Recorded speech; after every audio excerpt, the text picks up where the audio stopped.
Bismillahirrahmanirrahim. Assalamu alaikum students. Today we are having our science lesson and our topic is a review of the first chapter, that is keeping healthy.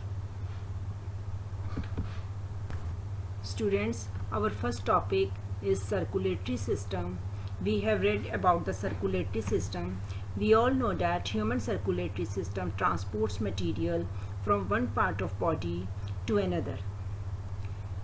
Human circulatory system consists of heart, blood vessels and blood.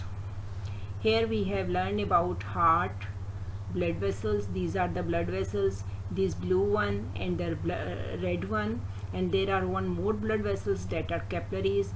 These blood vessels contain blood.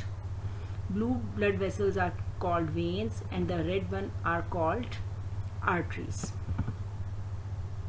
Blood. Human blood is made up of plasma, red blood cells, white blood cells and platelets. Here we can see that red blood cells are red in color. They are red in color here. They give red color to the blood. White blood cells also fight with the germs and the diseases, and blood plasma is mostly made up of water and it transports material to different parts of the body. Blood vessels, these are arteries, veins and capillaries. We have already learned about it. Here we can see that capillaries are very small blood vessels, very thin blood vessels. In fact, these are very thin. They join vein and artery. Here are the arteries, here are the veins, and the capillaries join them. The heart, human heart is a hollow. It is about the size of a fist. It pumps blood throughout the body by contracting and relaxing its muscles. Here is the picture of the human heart, you can see. What is heart rate? Measuring heart rate by taking pulse on the wrist with the index and the middle fingers. Here you can see that how to measure the heart rate by taking pulse on the wrist. Here is the wrist. you can measure the heart rate of yourself as well. The number of heartbeats per minute is called heart rate, and we can measure the heart rate without stethoscope as well.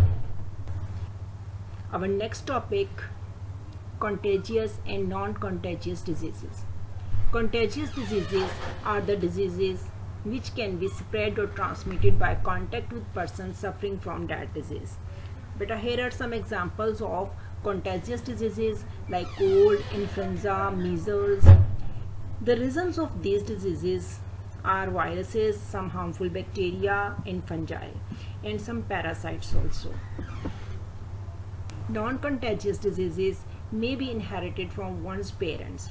They are inherited diseases and they are also caused by unhealthy lifestyles or the environment. If we are living in an unhealthy environment where there is pollution, where there is no good health conditions, we can get these diseases. The examples of these diseases are asthma, cancer, diabetes, hypertension, mental disorders and malnutrition. Diabetes, in common language we say it sugar as well. So these all are the for the asthma patients also use some inhalers to recover the problem. Useful and harmful drugs, our next topic. Drugs are substances that can change the way the blood behaves. Coffee and tea contain the drug called caffeine. Caffeine keeps us awake. So these are not harmful, these are useful. Medicinal drugs are those drugs which we use to cure some disease.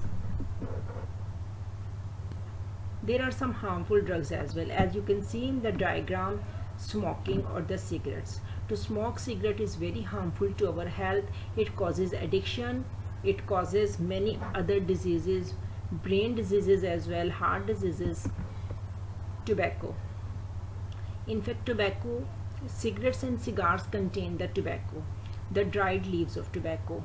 So the tobacco, when dried leaves of tobacco are burned, they release smoke and many poisonous substances.